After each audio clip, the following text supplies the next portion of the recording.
Hello, I am Vitreous, and I still have no clue how I'm going to get Vlad to help me out with my problem. But you probably don't care about that. Alright then. Today's journey on Misery Mire will take us to the desert, looking for another pendant needed to obtain the Master Sword and rule the world! Okay, not that.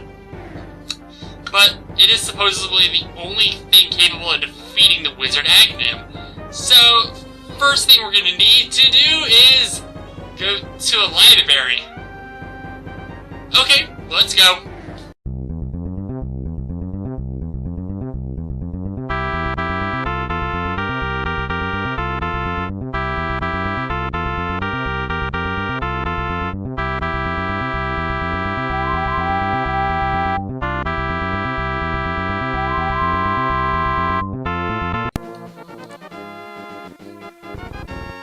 Okay, first order of business today.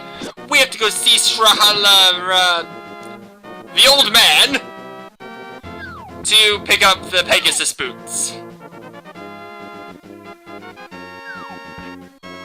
He lives down here.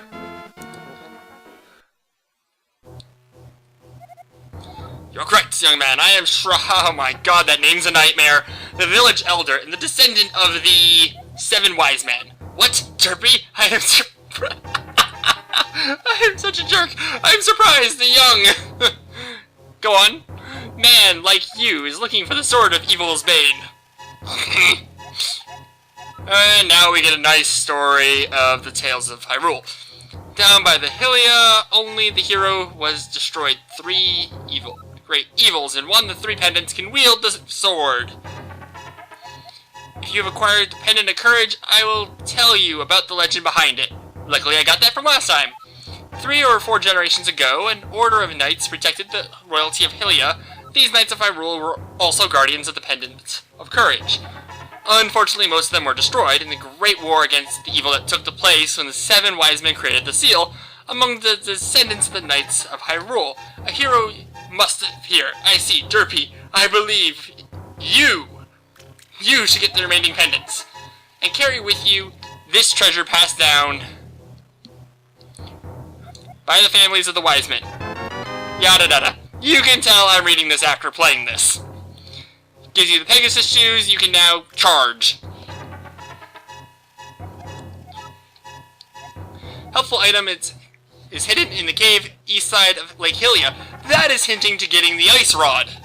Something you could have gotten before the Eastern Palace, and something I will get before Turtle Rock, I think. I don't think I need it before then.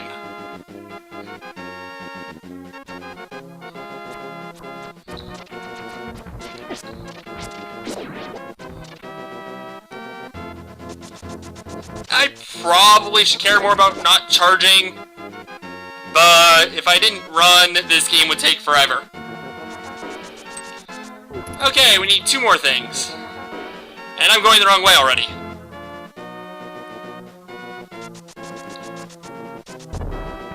Actually, that's a bit of a lie. We need 1 more thing. We need a book.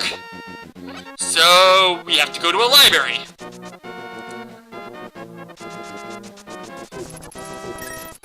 I grabbed the fairy for no reason because I was already at full health. And that caused me to take damage. So smart.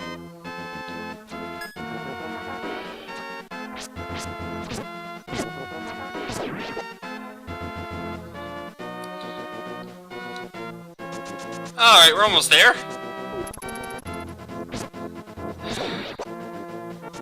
But I'll stop and fight the guards. The brainwashed guards, mind you, who aren't really evil, just brainwashed. So, kinda committing murder. And here's the library, whose only purpose is to get this book. The Book of Medora. You can read the ancient language of the Hylia. Yeah, I don't believe the Hylia are ever actually brought up in any of those other timelines that they think they figured out the timeline of Hyrule.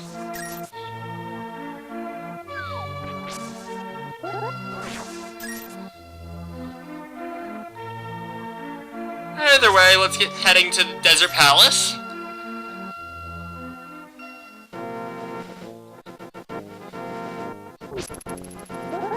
Whoops.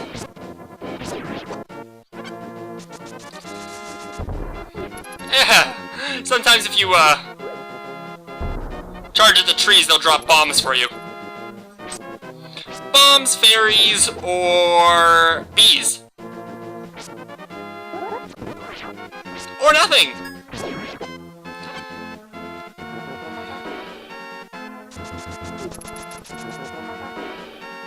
Now actually, the Pegasus boots do open up a lot of possibilities to get, like, heart pieces and stuff. Again, I don't really care to go do that right now. We're just gonna head to the dungeon.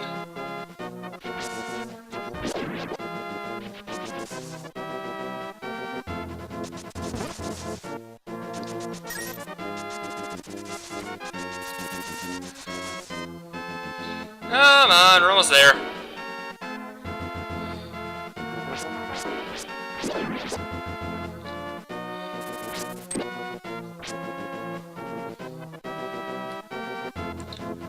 And now we're in the desert. Desert of Mystery, I believe. What's the mystery? I really don't know. God damn these vultures. And Hidden Sandman. Gledman, I believe.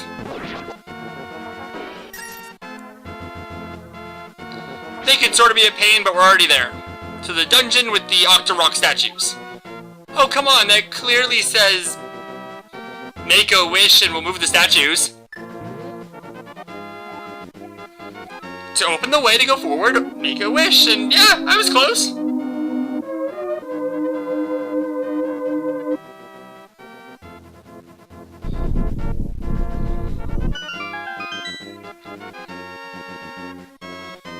And now that you did that, you cannot escape the dungeon.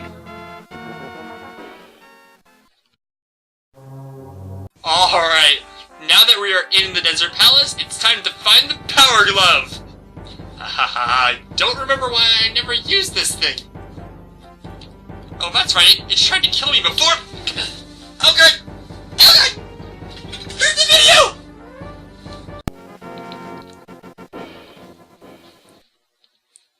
So this palace starts with levers. I think I already covered them last time, but they were once actually an overworld enemy.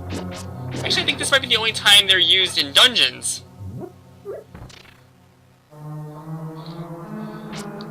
Sandworms, which are a bit of a nuisance. The blue ones are a bit more of a nuisance as they actually fire at you.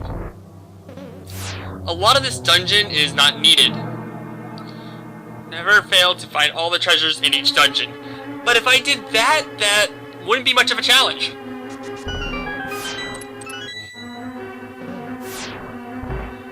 Alright. Luckily for me, good 50% of this first part here is not required. Like the giant upper room, two of the upper rooms there. One's actually just a trap, which I fell for last time. And the other one is just to get the compass, I believe. Compass or map, you know by now they can be interchanged. Oh yes, and you might notice that I'm keeping the Book of Medora equipped. That's so I don't cheat. So if you hear that nice little idiot buzzer, it means I'm derping around hitting the wrong button. And we already got the big key. Now all we need to do is get the Power Glove. No, not the 1980 failed apparatus for the NES, but close.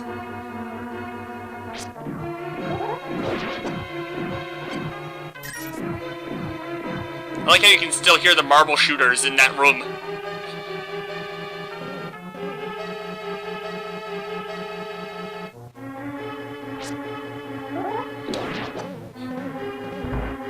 Okay, one of these pots has a hidden switch underneath it.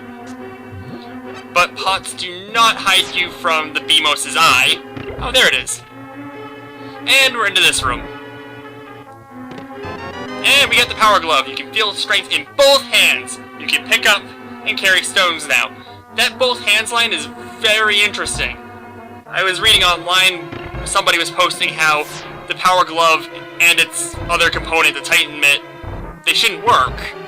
Because you shouldn't be able to lift, even if it's boosting your power, you shouldn't be able to lift anything. Because only one of your hands is getting power boosted to it. This person clearly did not read the, label. The other thing the game could have easily said is, it's magic. Ta-da! Why not? I mean, the hammer is also magic, but it doesn't drain magic energy on that. And we actually have to leave the dungeon. This is a rare case. Actually, doesn't the Spirit Temple in Ocarina of Time require you to leave the dungeon as well? Also set in a desert? Strange. And for once, I don't have to hunt through every single pot to find the key. Okay, I might have watched someone play this before I tried to play this again. Now, to be fair, it was me. I decided to rewatch my first challenge run. So I kind of figured out what to do. Not that I needed much help on this.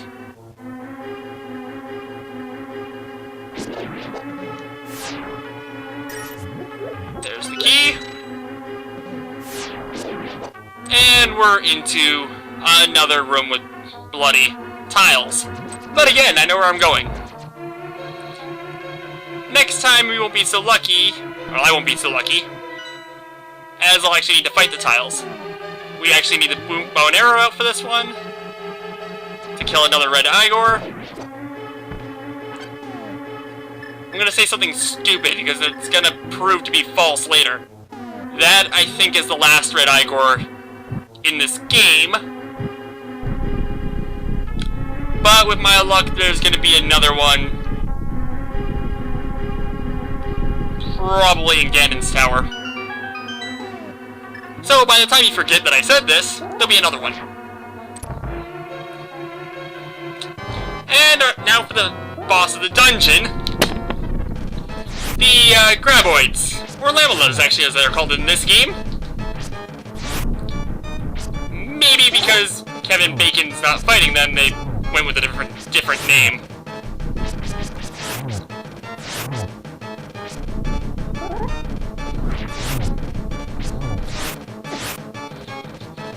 Also, actually, the Graboids couldn't fly, as these things tend to be able to do. Oh, minor note, they couldn't do that in the first game either, where there was barely any difference between them and Moldorms. And one's down.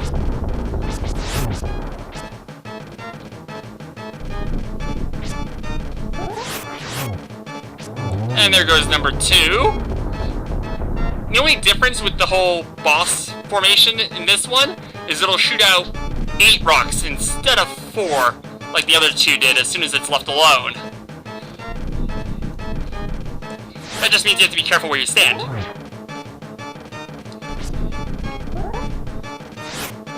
Ah! Missed.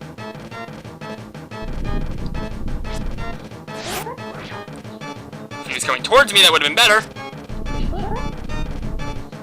Come on! Dang it! Ah! Come on, I think only a couple more hits. Thank God I'm using the sword now, so I blindly slash at air. There we go. And that is the end of that one.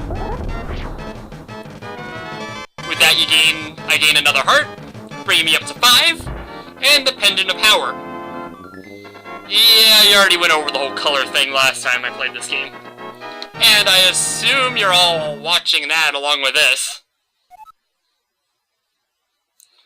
Final one is on top of, Death Mountain.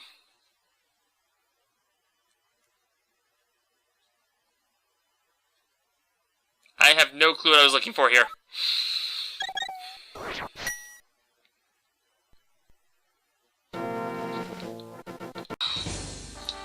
Alright, this time we do have a blooper or two, along with the news segment. You see, I've played a lot of this game, have a lot of footage, and for the bloopers I normally only show you a little bit of it when I die. So now I'm going to show you the part of the blooper where I did something really, really stupid. It just didn't land me dead, but pretty close to it.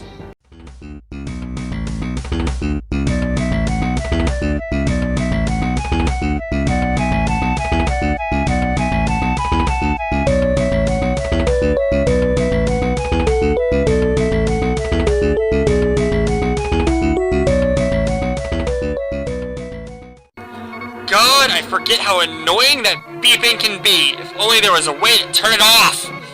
Ooh. Well, I got rid of the beeping. Not quite what I wanted. I just don't know what went wrong. Into this room to grab the key, and let's check out what this thing says. Okay, I'm gonna get zapped by that BMOS if I don't pay attention to what I'm gonna do. Alright, I gotta move quickly. Let's go. Or not move at all. That works too. Kinda gets me hurt, but oh well. The last time I played through Desert Palace, I gave the level a 1 and the bosses a 3. I think I can remember vaguely on why I gave the bosses a 3, and that has something to do with the fact that I had the bow and arrow and the ice rod to fight them with, and that was kind of tricky. This time around, however, I'm actually going to give the level a 2. I am also missing a lot of hearts in this one. Like, I'm down at least 2 hearts at this point. And like I mentioned last time, I really do not get too worked up over missing hearts. I never do. Actually, that's a lie. A lot of you guys would definitely know if you've watched any other episode of the show. The boss this time, I'm gonna give the bosses a 1. It might be a bit easier to defeat them with the sword, because you're never gonna run out of energy or arrows and be screwed fighting them. Also, their pattern is relatively simple if you try the whole slash and run back approach. As for the missing items, considering last time all we gained was the bow and arrow, I don't think there's any new items I'm missing. So we'll just stick to the boomerang, the 2 bottles, and the ice rod. Okay, new plan. Give this thing to Vlad, and only agree to help him when he agrees to help me. That sounds good, right? There is no way you could think that would work. Of course not, but I gotta think of something. Well, you got my vote. You count? Really?